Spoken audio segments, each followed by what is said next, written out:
just wanted to remind you that I also have another channel on YouTube that is in Greek.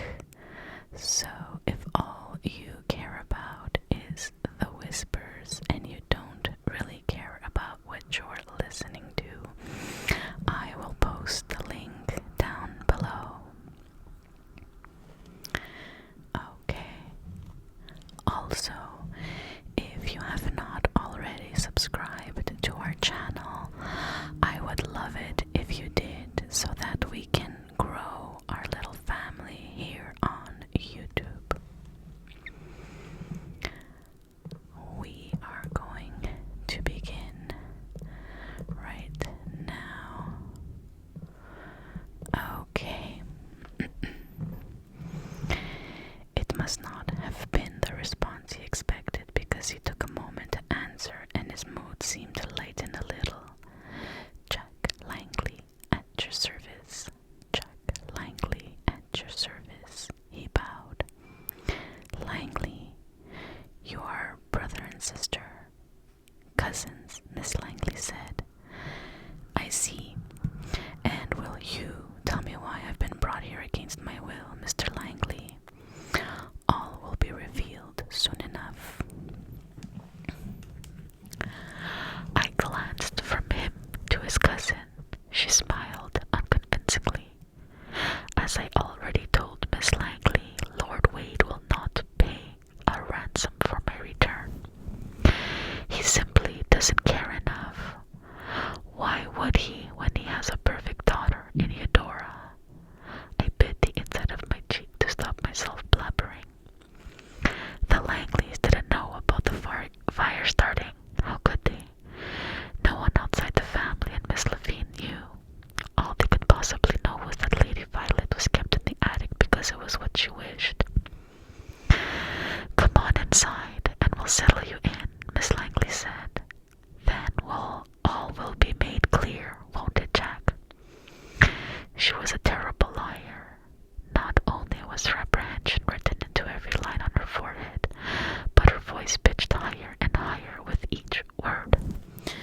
I'm just gonna remove my glasses because it's hard for me to read when it's up close to my face. And I'll take a sip of my coffee.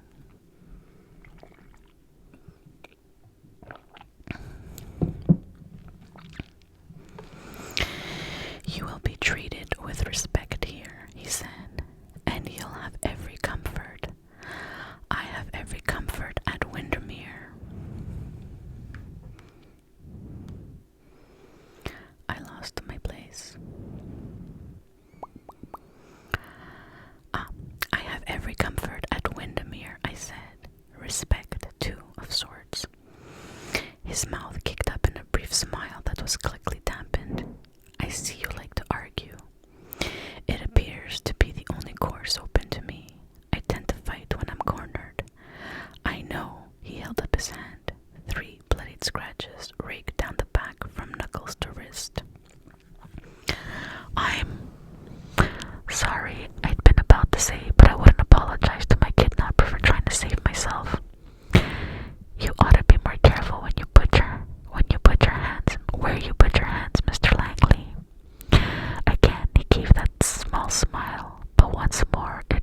said. Where are we? I asked. A few hours from Windermere, Jack said. Show her to her room, Sil, then come see us. I'll meet you there shortly. Where is there exactly? I asked, and who else will I be meeting? Neither answered me. Sylvia steered me up the flagstone steps to an enormous arched doorway recessed deep into the stone moldings. Carved rosettes and a coat of arms decorated the lintel above. Jack pushed open the door and allowed Sylvia and me to walk through first. As I passed him, a strange warmth spread along my veins to the tips of my fingers and toes. His breath hitched, but I didn't dare look at him. Didn't dare desire this man who'd kidnapped me. I walked side by side with Sylvia to the grand staircase. It rose up to the first level, then split in two with both sections continuing higher, disappearing through arched doors. Stone arches were everywhere. They formed the baluster, were carved. They formed the baluster, were carved into the walls to create niches, and enormous ones held up the vaulted roof. To my surprise, neither butler nor footman greeted us. If it had been Windermere, Pearson would have known we were about to walk through the front door before we did. Don't be afraid, Sylvia said, with a squeeze of my arm. I'm not, I lied. Our footfalls echoed through the cavernous space as we walked up the stairs along a series of corridors that seemed to turn and turn again until I no longer knew whether I faced the front of the house or the back. Sylvia stopped at a closed door. This is your room. I'll never find my way out again, or is that the point? I see it'll take some time before you realize we're not going to harm you. You may not harm me, but you do intend to keep me prisoner here. This door will never be locked, she said, opening it. She said nothing about the front door and others leading outside, and I didn't ask. I suspect it would be something she wasn't allowed to discuss. So who was forbidding her? The mysterious other person I was about to meet. The bedroom was nothing at all like the attic one. Not only was it considerably larger and not covered in woolen hangings, but it was lavishly furnished. Paintings and tapestries hung on the walls, and the walls themselves were papered in a rich, deep burgundy. There was rather a lot of furniture, most of it beautifully made from dark wood, but it all looked comfortable, particularly the canopied bed with its swaths of crimson fabric covering the tester and cascading down the posts to form curtains. It's very grand, I said. Sylvia flipped up the cushion on one of my chairs. We thought it appropriate for the daughter of an earl. Would I be removed to the servants' quarters if they learned I was really plain Hannah Smith? It's a little chilly in here, she said. Do you want the fire lit? No, don't trouble yourself. The fireplace didn't look as if it had been lit in years. Perhaps it hadn't been. Perhaps I was the only visitor the room had ever seen. It did have the musty smell of a closed room, and the bed covers and all the cushions looked crisp and new. Did you do these yourself? I asked, indicating the embroidered cushions. Sylvia smiled. Yes, I painted most of the pictures too. I studied the paintings. Some depicted ruins that resembled the ones I'd seen earlier, and others were of the lake or woods. They were a little dark and ethereal for my taste, with stormy skies and abundance of tangled pines. But they suited the house itself. I hope you haven't removed them from your own room for me, I said. Oh no, I've done many more. They're in every room. You're very prolific. Oh, I meant every room that we inhabit. Most of Frankenham is empty. We don't need all of it. Who are we exactly? She set the cushion down on the chair and arranged it just so, then rearranged it again. Jack and me, of course, and Uncle August.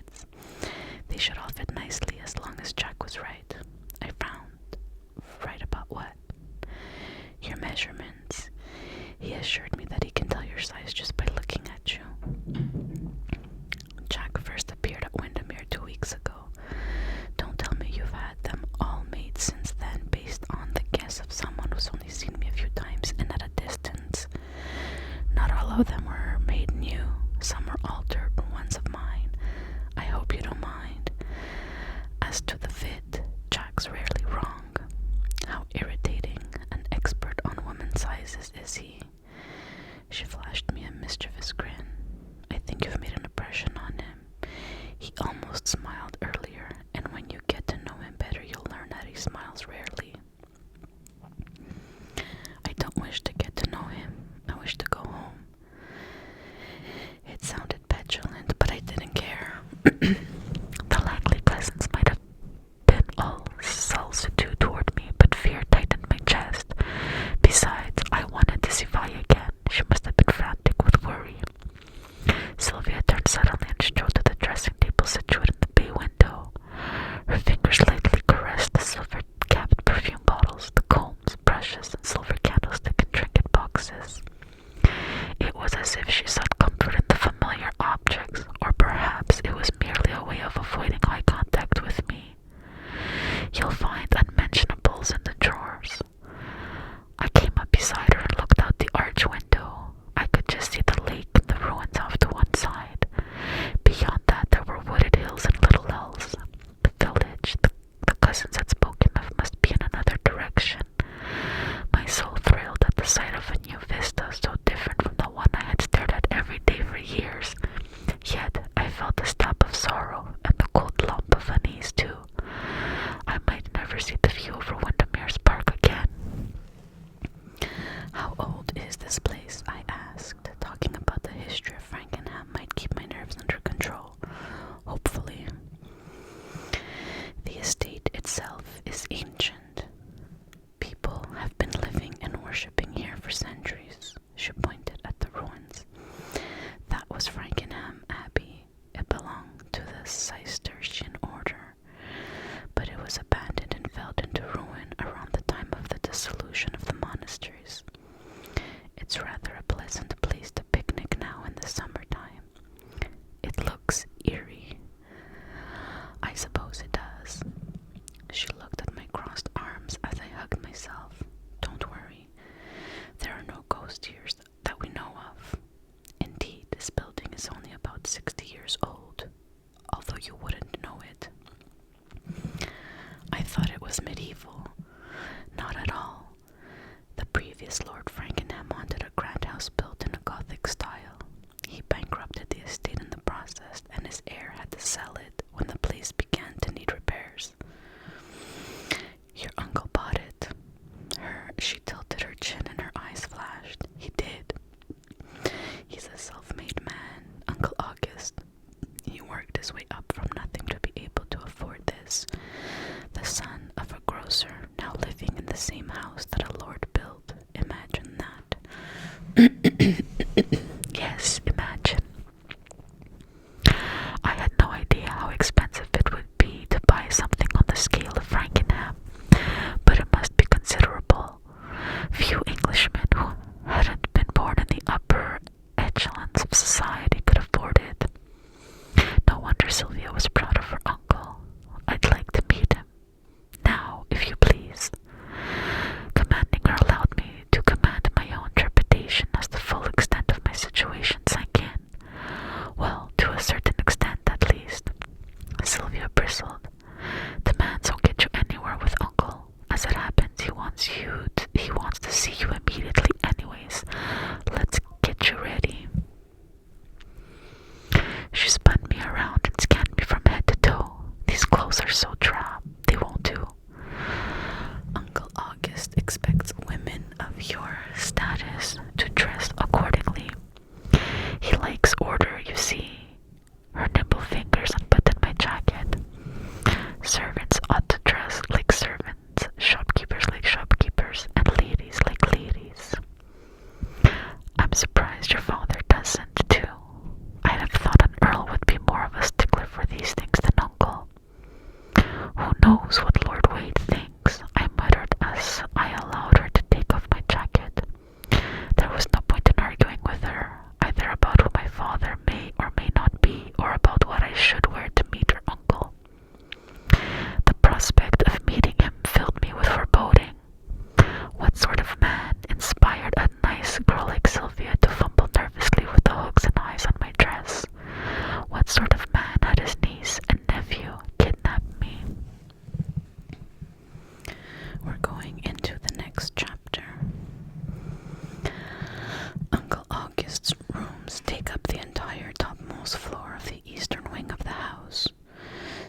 said as we hurried up the stairs. It was growing late in the day, and being almost winter, the sun had already begun to set. The stairwell would have been dark if it wasn't for the small candle-shaped gas lamps attached to the walls. There were a few things you ought to know about Uncle August before you meet him. First of all, he can't walk. How does he get about? In a wheelchair. How did he lose the use of his legs? It was an accident of some sort. He doesn't like to talk about it, and you're not to ask him. That was like telling a fish not to swim, yet I would hold my tongue for now. My situation was too precarious to jeopardize it. So, he doesn't walk, but he lives all the way up here. We'd reached the landing on the top floor. Sylvia had told me that the Langleys used only the eastern part of the house. Her uncle occupied the second floor. Sylvia, Jack, and I had rooms on the first, and the ground floor was where the dining room could be found, along with the formal drawing room and a more intimate and formal parlor. Staff quarters were at the rear of the house, with the kitchen and other service rooms. He has everything he needs up here, Sylvia said, her tone clipped. Everything except his freedom.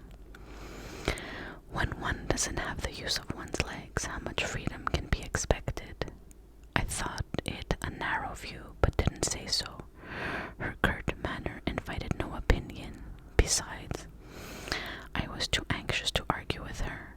My stomach began to churn again, and I had a pressing urge to turn around and run back down the stairs. I wondered what Sylvia and Jack would do if I just walked out the door. Return to Windermere and kidnap the real Violet Jameson. We paused at the door on the landing, and Sylvia drew a deep breath.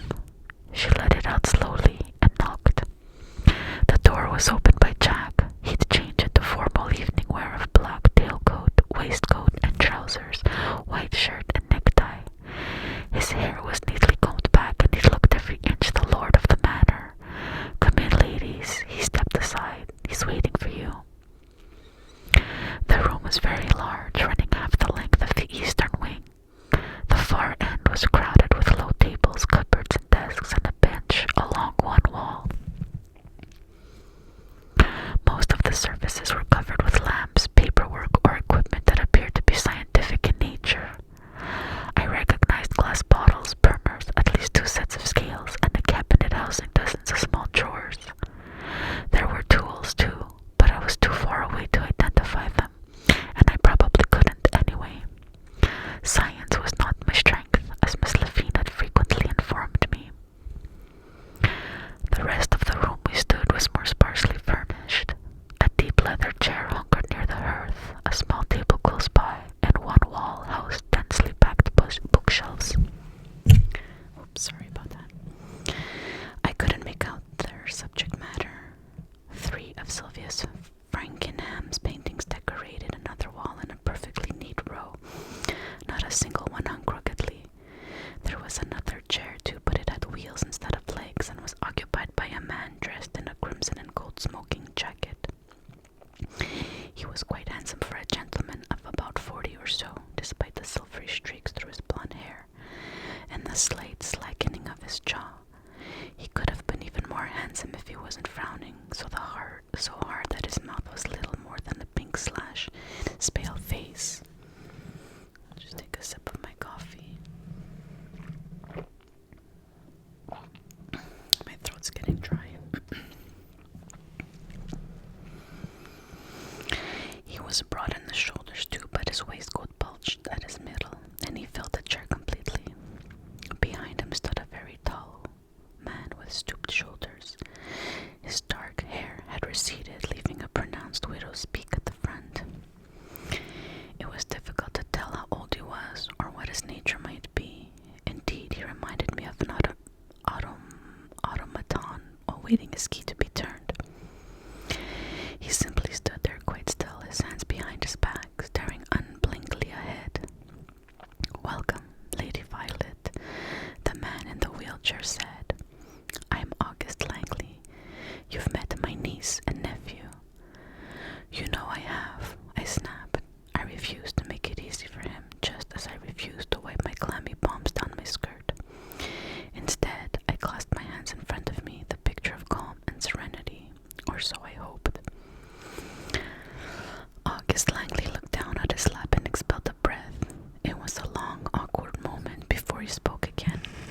Please sit down. I'd rather stand. Sylvia gave a little gasp and I felt Jack stiffen. It wasn't just that I didn't want to do this man's bidding, although that was certainly part of my reason for refusing. I also felt awkward sitting when others were standing. If Sylvia and Jack left, then perhaps I would sit to be on a level with Langley. Being alone with him was the very last thing I wanted, however. "Forward, Pollard," Langley said. As if his key had been turned, the man behind Langley came to life. He stooped even more and pushed the wheel turned until Langley put up his hand to stop. The servant let the chair's handles go and settled once more into a stiff stance. Langley tipped his head to look up at me. "I suppose you've guessed why you're here." "Actually, no. It's quite a mystery. Your relations wouldn't divulge anything despite my questions. After the method in which I was snatched from my home, I think I'm entitled to some answers, don't you?" "Don't turn this into something it's not, Violet. I may call you Violet." I looked on my nose at him in the most imperial manner I could muster. Actually, no. It's quite a mystery. Your relations wouldn't divulge anything despite my questions. After the method in which I was snatched from my home, I think I'm entitled to some answers, don't you? Don't try to turn this into something it's not, Violet. I may call you Violet. I looked down my nose at him in the most imperial manner I could muster. It was not something I'd seen Vi ever do, even with his Miss Levine. But I thought I made a good attempt. "What do you mean? Turn it into something it's not. This is exactly what it appears to be. Abduction, imprisonment, extortion." "Not extortion." He said nothing about the other two accusations.